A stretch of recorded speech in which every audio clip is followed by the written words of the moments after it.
നമസ്കാരം.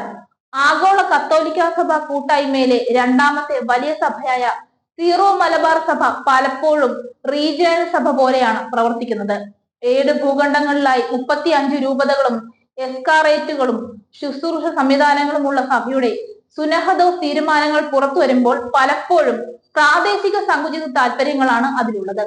സീറോ മലബാർ സഭയുടെ ഔദ്യോഗികമായ പല സംവിധാനങ്ങളുടെയും പ്രസ്താവനകളും അതിന്റെ നേതാക്കന്മാരുടെ പ്രസ്താവനകളും പലപ്പോഴും പ്രാദേശികമായി മാറിപ്പോകുന്നു.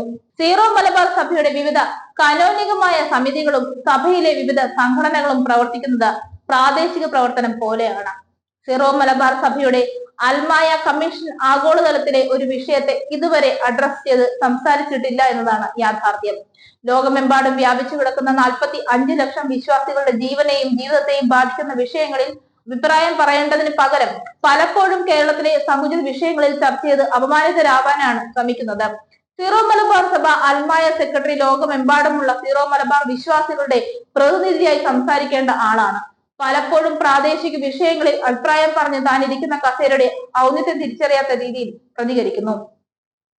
സീറോ മലബാർ സഭയുടെ അൽമായ സെക്രട്ടറി ആഗോളതലത്തിലെ ജനതയുടെ ജീവനും ജീവിതവുമായി സംസാരിക്കുവാൻ തുടങ്ങുമ്പോഴാണ് ആഗോള സഭയുടെ അൽമായ സെക്രട്ടറി എന്ന തലത്തിലേക്ക് ഉയരുവാൻ സാധിക്കുന്നത്.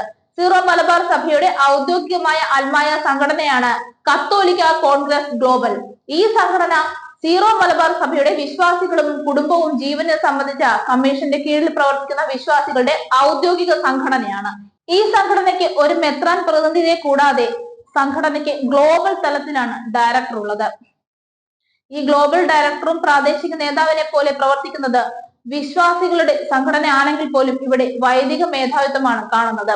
ആഗോള സഭ എന്ന തലത്തിൽ സഭയുടെ വളർച്ച മുന്നോട്ട് പോകുമ്പോൾ സഭയിലെ ഏറ്റവും കൂടുതൽ വിശ്വാസികളുള്ള ഒരു പ്രദേശം എന്ന നിലയ്ക്ക് കേരളത്തിന്റെ ഒരു റീജിയൻ സംവിധാനം ഉടനടി ഉണ്ടാവേണ്ടതാണ്. കൂടാതെ മിഷൻ രൂപതകൾ കൂടുതലുള്ള ഭാരതത്തിന്റെ പ്രത്യേക സാഹചര്യത്തിൽ ഇന്ത്യ ഒട്ടാകെയുള്ള ഒരു റീജിയൻ ഉണ്ടാവണം. ഗൾഫ് മേഖല കൂടി പരുവപ്പെട്ട ഒരു രൂപത സംവിധാനം വരുന്ന സാഹചര്യത്തിൽ സീറോ മലബാർ സഭയ്ക്ക് ഏഷ്യയിൽ ഒരു റീജിയൻ ഉണ്ടാവേണ്ടതും ആവശ്യമായി വരുന്നു. വിവിധ ഭൂഖണ്ഡങ്ങളിലും സഭയുടെ റീജിയൻ സംവിധാനങ്ങൾ ഉണ്ടാവണം. വിവിധ തലങ്ങളിലേക്ക് സഭയുടെ അധികാര കേന്ദ്രങ്ങളും നിലപാടുകൾ പറയുവാനുള്ള സംവിധാനങ്ങളും രൂപപ്പെടുത്തി എടുക്കേണ്ടതുണ്ട്. സഭയുടെ വേറൊരു പ്രതിസന്ധിയാണ് യുവജന commission. Zero Malabar youth movement എന്ന പേരിൽ സഭയുടെ യുവജന ശുശ്രൂഷയെ ക്രമീകരിച്ചിട്ടുണ്ട്. ആഗോളതലത്തിൽ സീറോ മലബാർ യൂത്ത് മൂവ്മെന്റ് എന്ന പേരിനോട് കേരള റീജിയനിലെ സീറോ മലബാർ മെത്രാന്മാർക്ക് എന്തോ ഇഷ്ടക്കേടുണ്ടെന്ന രീതിയിലാണ് പ്രവർത്തനങ്ങൾ നടത്തുന്നത്. വിവിധ രൂപതകളിലെ യുവജന ശുശ്രൂഷയുടെ പ്രവർത്തനങ്ങൾ ഇപ്പോഴും KCYM എന്ന പേരിലാണ് നടക്കുന്നത്. മലങ്കര കത്തോലിക്ക സഭ അവരുടെ പ്രവർത്തനങ്ങൾ ACYM എന്ന പേരിൽ നടത്തുമ്പോൾ സീറോ മലബാർ സഭയിലെ വിവിധ രൂപതകൾ SMYM എന്ന പേര് പറയാൻ എന്തോ നാണക്കേട് പോലെയാണ്. മേജർ ആർച്ച് ബിഷപ്പും ഒരു പ്രാദേശിക മെത്രാനെ പോലെയാണ് പലപ്പോഴും പ്രവർത്തിക്കുന്നത്.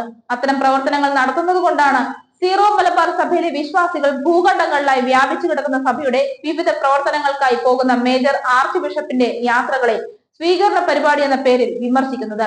കേരളത്തിലെ പ്രാദേശിക വിഷയങ്ങളിൽ സീറോ മലബാർ സഭ അതിന്റെ അഭിപ്രായം പറയുക തന്നെ വേണം. പക്ഷെ അതിന് സീറോ മലബാർ സഭയുടെ പ്രാദേശിക സംവിധാനങ്ങളായിരിക്കണം അത്തരം കാര്യങ്ങളുടെ നിർവഹണത്തിന് ഇറങ്ങേണ്ടത്.